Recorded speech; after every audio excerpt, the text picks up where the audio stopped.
Hi everybody, X here again. I've been playing around with the Devilian open beta, so I thought I'd record a little bit for you. I actually didn't record any voice at the time, so I'm just narrating what's going on. It wasn't too bad. There's little things here and there, but mostly it's pretty good. I believe it's going live in the next few days. But yeah, here's some of the stuff that I've experienced. You have to go! So, this is just starting off. I didn't show the different classes, but they're pretty basic. You've got a couple of ranged ones. There's like something similar to the engineer from Torchlight. I believe it's a cannoneer. There's this one here that I'm playing, which is the Evoker, similar to like a sorceress from Diablo.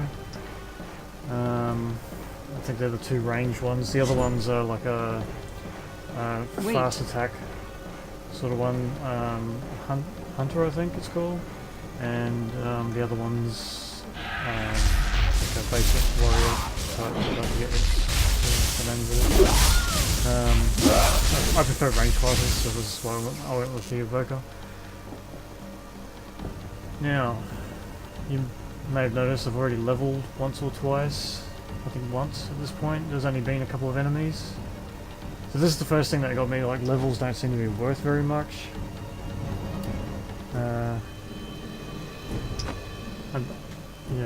I think just around the corner I level again. So yeah, and that seems to continue, like even later on, you know, level 15, 16, it feels like levels aren't actually worth all that much because of, you know, you're leveling all the time for very little effort. Even boss monsters, which are, you know, can be very powerful, and sometimes you gotta, you know, attempt them a couple of times before you actually beat them. See, that's level 3, and I'm not even, you know, not even off the initial ramp. So it seems a bit strange, but anyway.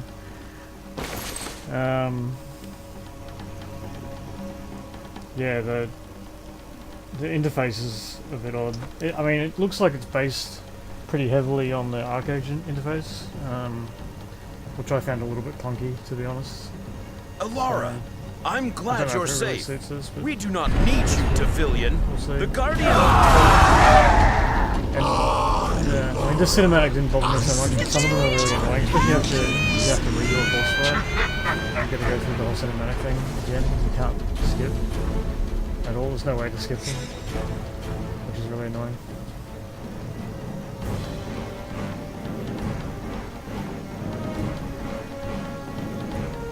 So yeah, later on, like there's quests just for working out where buttons are, which is a bit strange, but I guess they want to teach you how to do things. The problem I found was that they don't actually teach you how to do, like where to go for a particular thing. They just say, you know, do like daily tasks. So there's a quest for click on daily tasks. It doesn't tell you where the daily task button is, and it took me like 5 minutes to find it. So it's a bit annoying. It doesn't. Yeah, there's no. I mean, what's the point in learning how to do something if you're not actually, if you've got to find it out yourself anyway. Anyway, so this is still like tutorial time. You can see the arrows on the ground. It's just showing you where to go.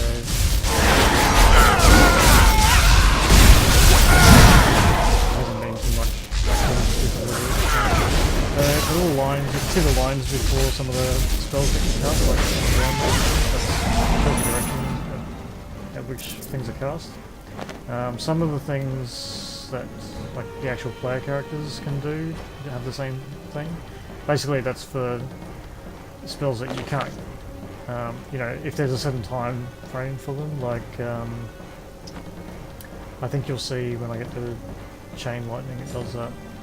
It's set for a particular direction for a set amount of time and you can't sort of move or do anything else. And it also shows where things are going to happen so you can dodge out of the way. It's it's good, I guess. That's a good thing.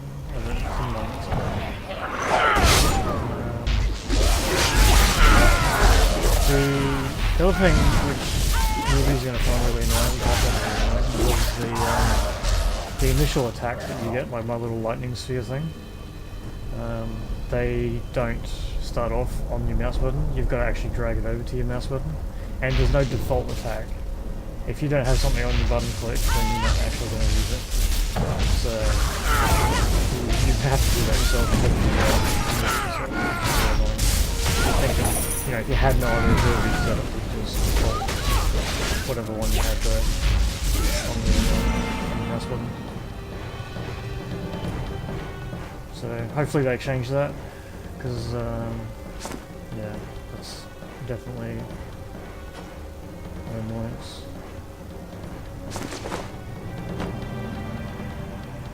In the inventory screen you can see a whole bunch of lines, like rows underneath where my items are. Those rows are actually not usable, you've got to unlock them.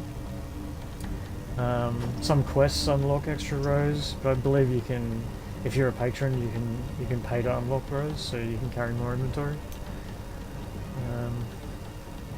I guess that's a pretty smart thing to do for Tryon, because they'll have a lot of people just getting annoyed with inventory space and immediately unlocking a whole lot of inventory.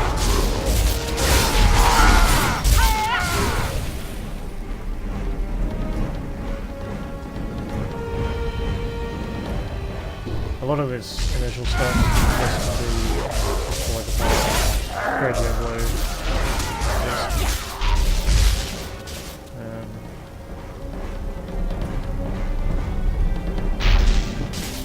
You have to get to certain enemies in order to finish quests.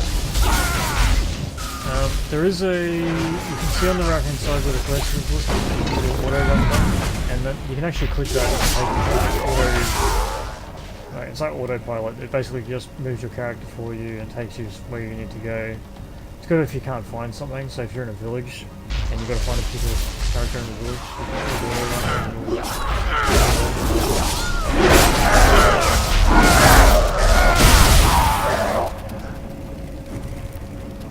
okay, you can see on the bar there, at some point I leveled and I got the little fire. So I think it's on level somewhere.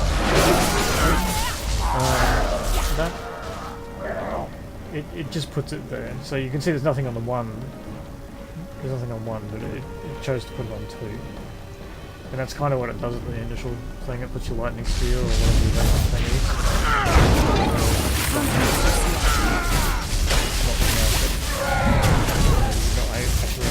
You would actually push that number every time you want to use it. I think at this point I hadn't actually noticed that I had that fire spell, so that's why it's still just sitting there.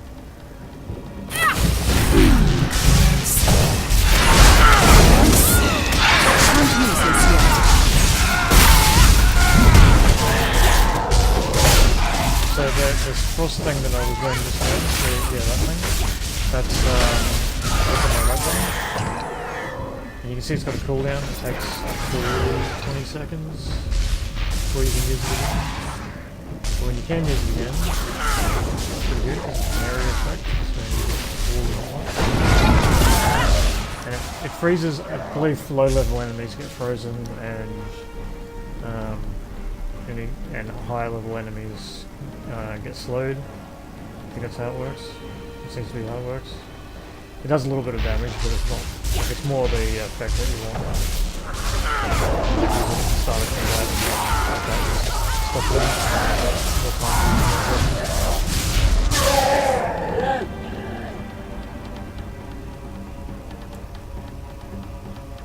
Yeah, there you go. So this is me finally figuring out I've got my fireball.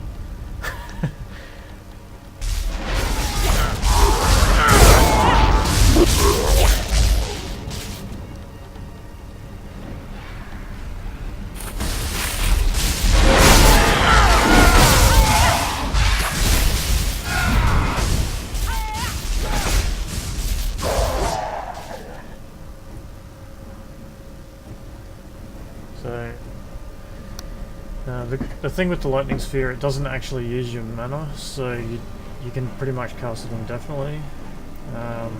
Which is why even now I still have lightning sphere as the default. You can drag other things on there. So if I put my fireball over there, see, I think I actually swapped it over at this point for memory. I did swap it at some point. Yeah, you can't go over top of something else. You could actually move the thing out of the way. Oh no, you don't. Yeah, okay, there you go.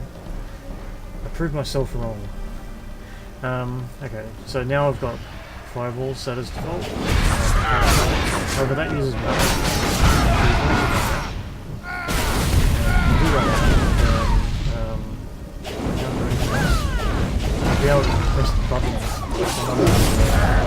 for the lightning speed. Not enough mana. So it's not easy. Okay, you can see how fast mana and health goes up. So they both regenerate pretty quickly. So at this point there's still not really any difficulty. Like you only really need basic tactics to get through things. It's not too challenging. So this was the NPC from the beginning. Another cinematic that's unskippable. Thankfully they're not too long. You are already So this guy, he's a boss guy. He's got a special level. Goes from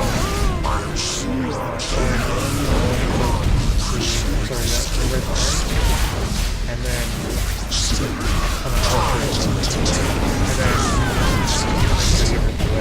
basically get two bars.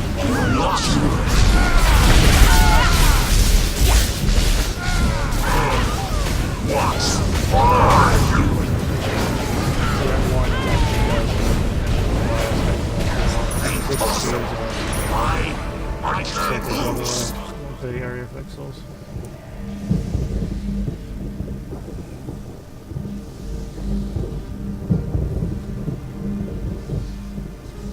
They'll bless you.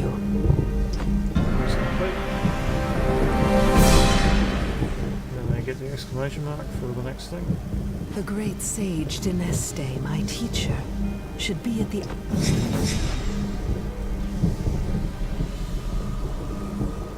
Yeah, these things are a bit weird. Sometimes the dialogue doesn't appear. You gotta click in just the right place. Even when the cursor has the portal symbol, it doesn't always mean it's actually going to do anything.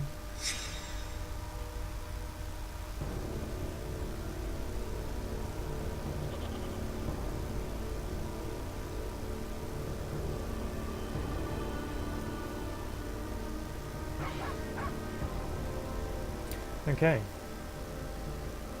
And this is the first little village you go to. Okay, so the first thing you see blinking away is a little party recommendation. So these are nearby players who recommended to join up with, so you could send party invites. So this is where it's probably going to be, you know, in a league of its own, where the whole community aspect, it's going to have that whereas games like Diablo probably don't have as it won't be as strong because you know you've got to be on particular servers with people, so or realms or whatever. So this it's action RPG as well as MMO, which you know that's where it's going to be strongest is the community. You're always welcome here. You know, I think Trial's going to do pretty well out of it because of that community-based thing.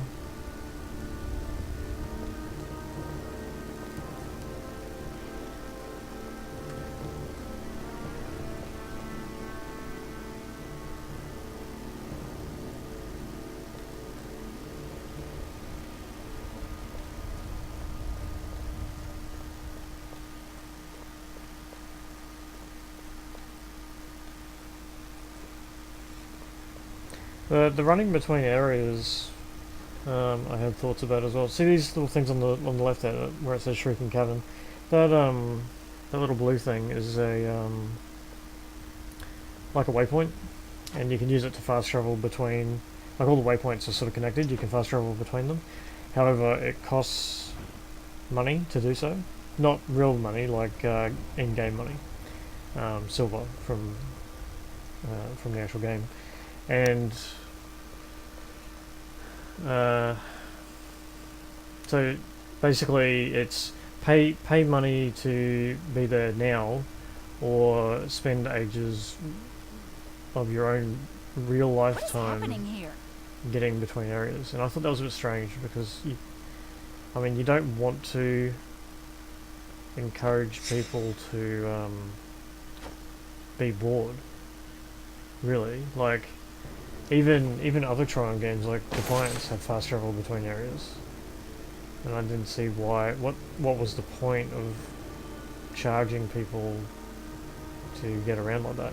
I mean, you can do auto run to stick them on autopilot and let them run along, but that still means you've got to, you get up and go and do something else, or sit there and have a coffee while you're waiting for it to actually arrive.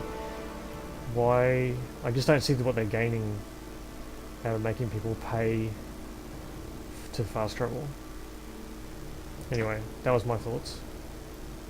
I mean, if you're going to do that, wouldn't you, actually charge like patron money to do it?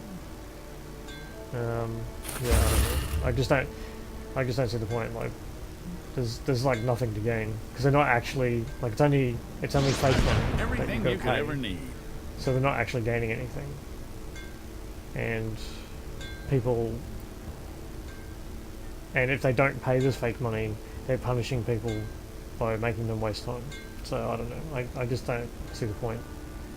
That seems like a design flaw to me.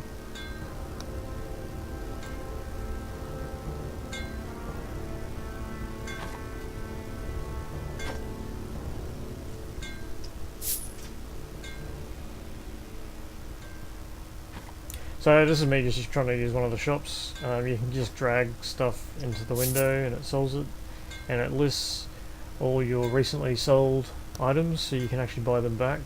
I don't know if there's a limit to how many it lists. It does have a number of pages at the bottom, so at the moment it's only one of one because I've only sold a couple of things. But you can scroll pages. There may be a limit. Maybe it holds it for a certain number of days. I'm not really sure. So I guess we'll find out in time. And that might even change that between now and when it's released. Come back soon. There's a couple of different shops here. There's a portal that goes. These main portals are they're free. You can go between the actual main towns. The little blue waypoint things you've got to pay silver to get between areas. So you can go between there and the Shrieking Cavern. They're like short range teleport things. However, the long range ones, they're free. This is what I don't get. Like, you would think that something, a more high powered device, you actually pay more, but I don't know. I don't understand how that works. It's like it's stupid by design.